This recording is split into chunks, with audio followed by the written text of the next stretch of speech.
Pai, do Filho e do Espírito Santo. Amém. O anjo do Senhor anunciou Maria, ela concebeu do Espírito Santo. Ave Maria, cheia de graça, o Senhor é convosco, bendita sois vós entre as mulheres, bendito é o fruto do vosso ventre, Jesus. Santa Maria, Mãe de Deus, rogai por nós, pecadores, agora e na hora de nossa morte. Amém. Eis aqui a serva do Senhor, faça-se em mim segundo a vossa palavra. Ave Maria, cheia de graça, o Senhor é convosco, bendita sois vós entre as mulheres, bendito é o fruto do vosso ventre, Jesus. Santa Maria, Mãe de Deus, rogai por nós, pecadores, agora e na hora de nossa morte. Amém. O Verbo divino se fez carne e habitou entre nós. Ave Maria, cheia de graça, o Senhor é convosco, bendita sois vós entre as mulheres, bendito é o fruto do vosso ventre, Jesus. Santa Maria, Mãe de Deus, rogai por nós, pecadores, agora e na hora de nossa morte. Amém. Rogai por nós, Santa Mãe de Deus, para que sejamos dignos das promessas de Cristo. Oremos, infundi, Senhor, em nossas almas a vossa graça, como vos pedimos, para que nós, que pela anunciação do anjo viemos a saber o mistério de vossa encarnação, paixão e morte de cruz, cheguemos um dia à glória eterna dos céus pelo mesmo Cristo, Senhor nosso. Amém. Caríssimo irmão e irmã, hoje meditamos a liturgia da segunda-feira da 30ª semana do Tempo Comum.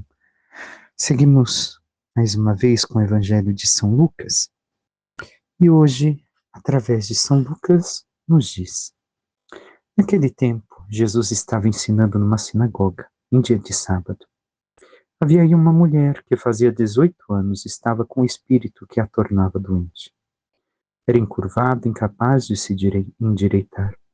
Vendo-a, Jesus chamou-a e lhe disse: mulher, estás livre da tua doença. Jesus colocou as mãos sobre ela. Imediatamente a mulher se endireitou e começou a louvar a Deus. O chefe da sinagoga ficou furioso, porque Jesus tinha feito uma cura em dia de sábado. E tomando a palavra, começou a dizer à multidão: existem 6 dias para trabalhar. Vinde então nesses 6 dias para serdes curados, mas não em dia de sábado. O Senhor lhe respondeu: hipócritas, cada um de vós não solta do curral o boi ou o jumento para dar-lhe de beber, mesmo que seja dia de sábado? Esta filha de Abraão que Satanás amarrou durante 18 anos, não deveria ser libertada dessa prisão em dia de sábado? Esta resposta envergonhou todos os inimigos de Jesus, e a multidão inteira se alegrava com as maravilhas que ele fazia. Palavra da salvação, glória a vós, Senhor. Bem, caríssimo irmão e irmã, o que temos a meditar hoje deste Evangelho?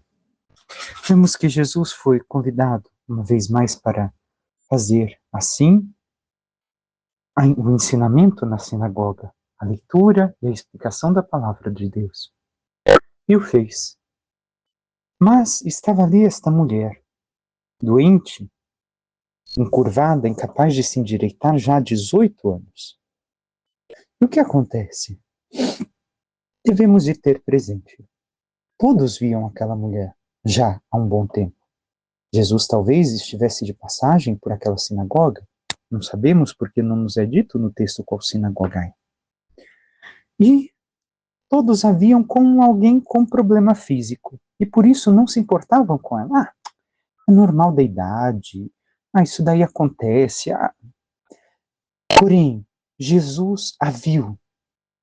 Jesus a olha. E, vendo-a, reconhece o mal que faz ela ter este problema físico. O que podemos também entrever disso que Jesus faz também por mim e por você? Naquilo que está nesta mulher encurvada, aquilo que também faz o mal à nossa alma. A ação do pecado. A ação do demônio, através do pecado, de nos subjugar. E assim, nós deixando de servir a Deus como devemos, acabamos também encurvados diante da vida.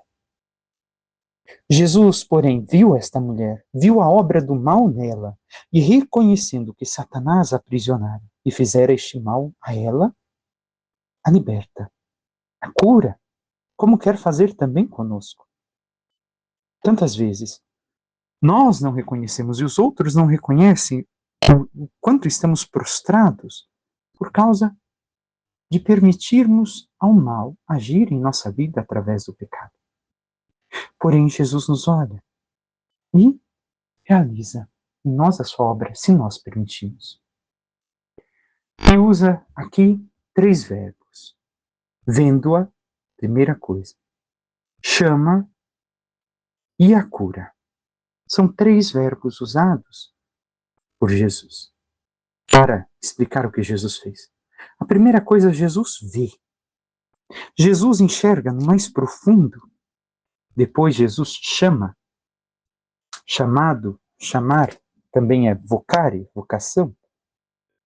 E por causa de a chamar e ela responder ao Senhor, não que ela falou, mas ela foi em direção a ele a curou.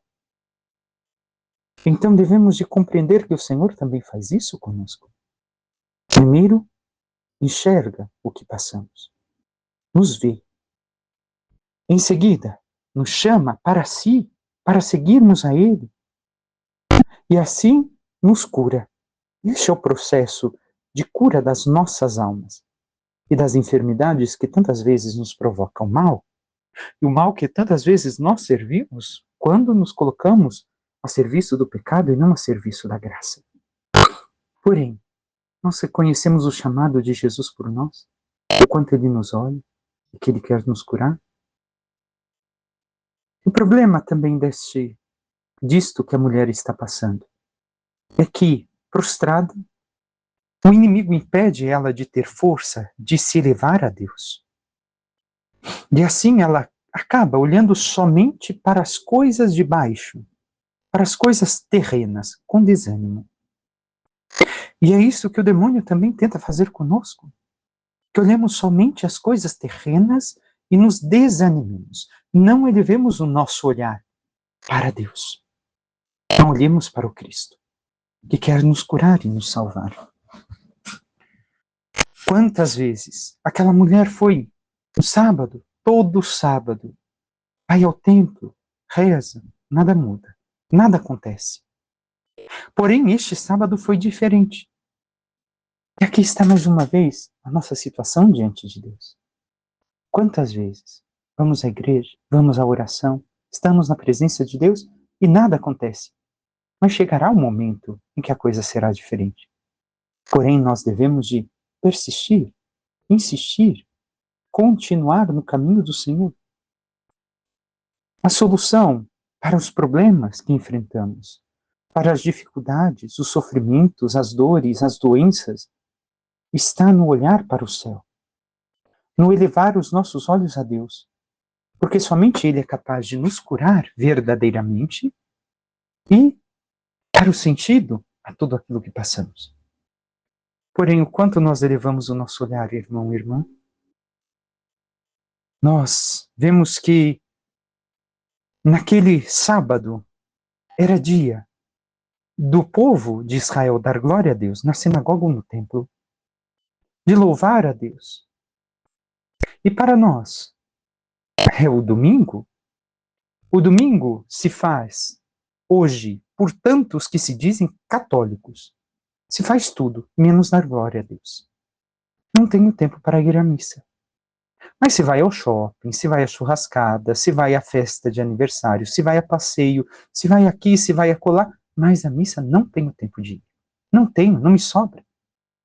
Se vai ao segundo, terceiro emprego, não que uma coisa é quando se necessita, outra coisa é quando somente é para conseguir algo a mais, para ter um certo luxo.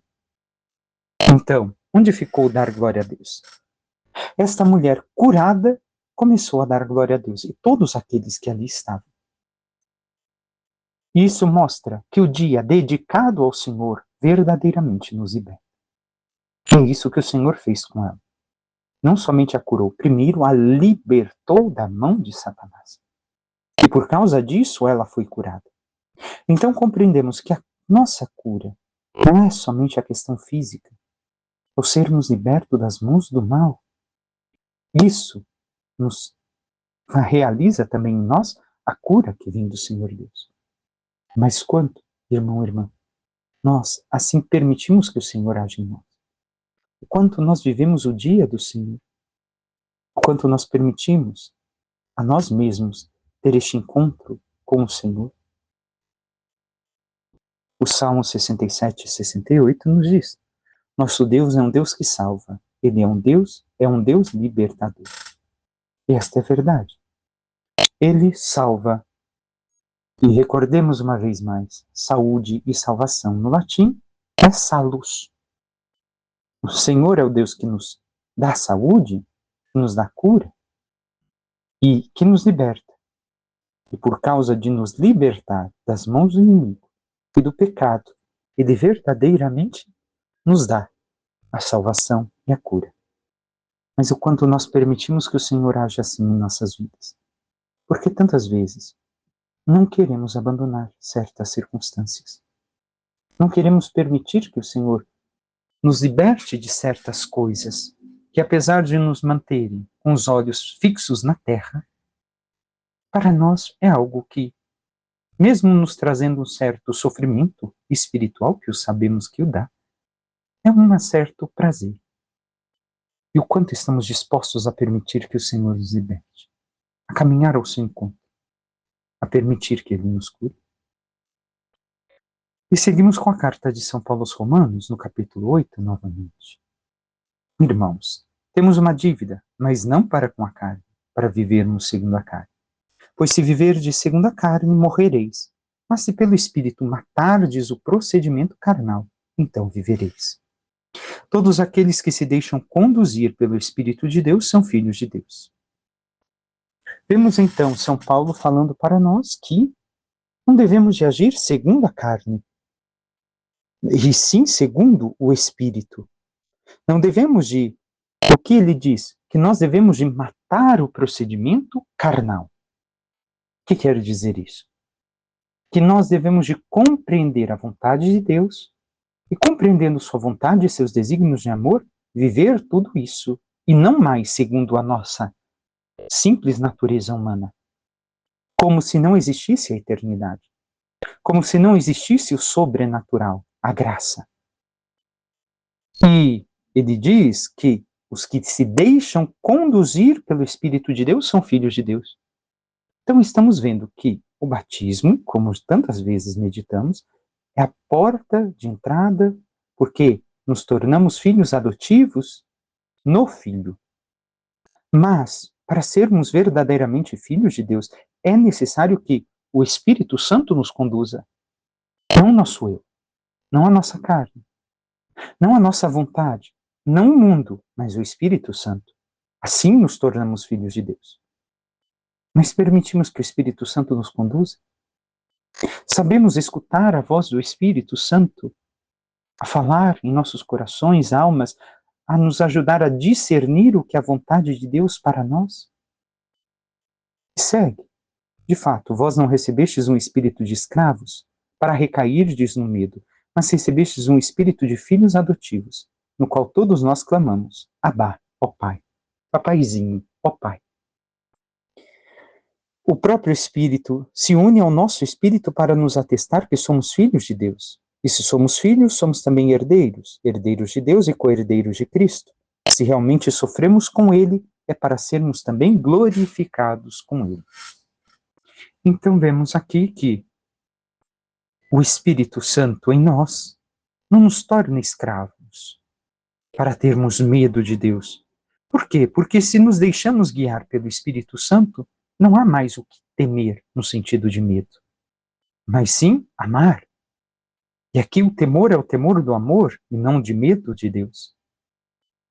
E assim chamamos Abá, ó Pai, pela vida no Espírito. Não simplesmente porque somos batizados, mas porque o Espírito Santo, conduzindo e guiando nossas vidas, nos ensina como sermos filhos de Deus. E assim, sendo filhos de Deus com a vida, podemos dizer, sem medo, Abá, ó Pai. E segue ainda, como escutamos, que o próprio Espírito atesta que somos filhos de Deus. Por quê? Porque simplesmente nós vivemos segundo Ele. E ele gerou, recordemos, até o próprio Cristo no seio da Virgem Maria. Então, o Espírito Santo é quem gera Cristo em nós também. Nos torna um outro Cristo no nosso modo de agir, de rezar, de falar, de ser. E fala da questão de sermos herdeiros de Deus e co-herdeiros de Cristo, mas São Paulo é taxativo ao final. Se realmente sofremos com Ele, é para sermos também glorificados com Ele. Ninguém quer a palavra sofrimento. Mas São Paulo atesta que se nós sofremos com Cristo, pelos mesmos motivos que Cristo sofreu, a fidelidade, a obediência total ao Pai no Espírito Santo, então nós, assim, seremos herdeiros, porque seremos glorificados com Cristo. A glória está no sermos obedientes ao Pai, no realizarmos a santidade que o Pai nos propõe, vivenciarmos esta união, esta intimidade, conhecendo os seus desígnios de amor e vivendo em nós. Assim nasce a glória, por esta vivência. Mas, como bem sabemos, o mundo não quer saber de Deus. Se opõe à sua vontade, à sua santidade, aos seus desígnios de amor. E por causa disso, nós sofreremos as consequências, a oposição do mundo, a perseguição, a calúnia, a difamação. Mas, se é por causa da nossa fidelidade a Deus, ao Evangelho, aos sacramentos, não há o que temer, receberemos a glória. Estamos dispostos a viver totalmente abandonados à vontade de Deus em nossas vidas? Peçamos à Santíssima Virgem Maria, nossa Mãe, que interceda por cada um de nós e nos ajude a cada vez mais vivermos verdadeiramente aquilo que o Senhor nos chama a viver. E escutando o chamado de Cristo, caminhemos em sua direção. Vivamos a nossa vocação de cristãos, para que, cumprindo e realizando todos os desígnios de amor do Pai e vivendo a santidade em nossas vidas, assim possamos merecer de Deus as suas graças para vivermos a santidade e um dia chegarmos à sua glória nos céus. Louvado seja nosso Senhor Jesus Cristo, para que sempre seja louvado. Por intercessão da Santíssima Virgem Maria, de São José, seu castíssimo esposo, e todos os santos e anjos de Deus, desça sobre vós, sobre vossas famílias, vosso trabalho e tudo que vos pertence, a bênção do Deus Todo-Poderoso, Pai, Filho e Espírito Santo. Amém. Um santo e abençoado dia a todos.